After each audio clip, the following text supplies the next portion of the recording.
It's funny, I don't think we think about the Ronin 2 as like a specialized piece of gear anymore. I think it's just always there. It has probably become irreplaceable at this point. It makes the impossible possible.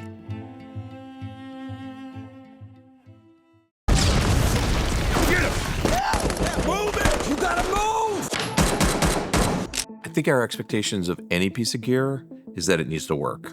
Just like anything we're going to use, Steadicam, fluid head, geared head, we can't spend a lot of time tuning it and figuring out any kind of flaws it may have. It just has to come out of the case, plug it in, and it works. The amazing thing about the DJI Pro ecosystem is every piece that has been developed, it's, like I keep saying, it's flawless. Steve Gaynor does not like snap zooms. Oh, a bit of Him, old-fashioned. I am now, and was in the past, a fan of Steadicam, and I've seen some extraordinary stuff. But again, we have to drop back into expense. Rightfully so. In order to use a Steadicam, you have to rent the rig, which is expensive, and the operator. And so they'll try and get Steadicam on a day-by-day basis.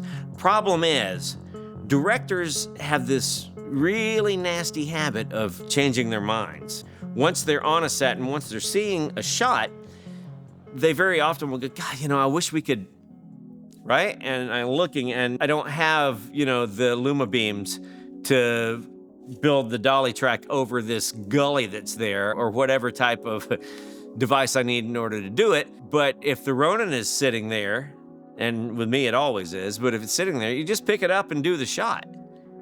The Master Wheels are the perfect combination with the Ronin 2, and that package together has really solidified the look and the aesthetic of the cinematography that I've done over the past 8 years. And now, with the R4D, there's a whole new horizon for us out there.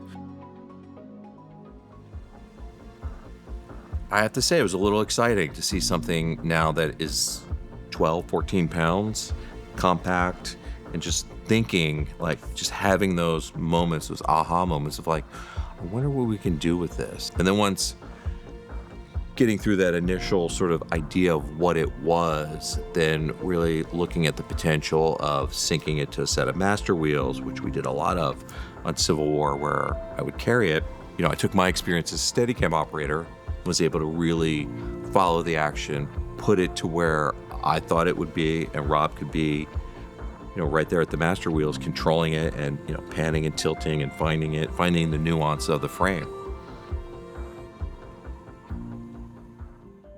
So the other way that we really utilized the 4D on Civil War was sport mode. It was a way to put the camera into this sort of hyper handheld mode almost. Handheld is always, it's a very personal thing, I believe. It can either be too shaky, not shaky enough, off level. It becomes a nuanced sort of idea, handheld.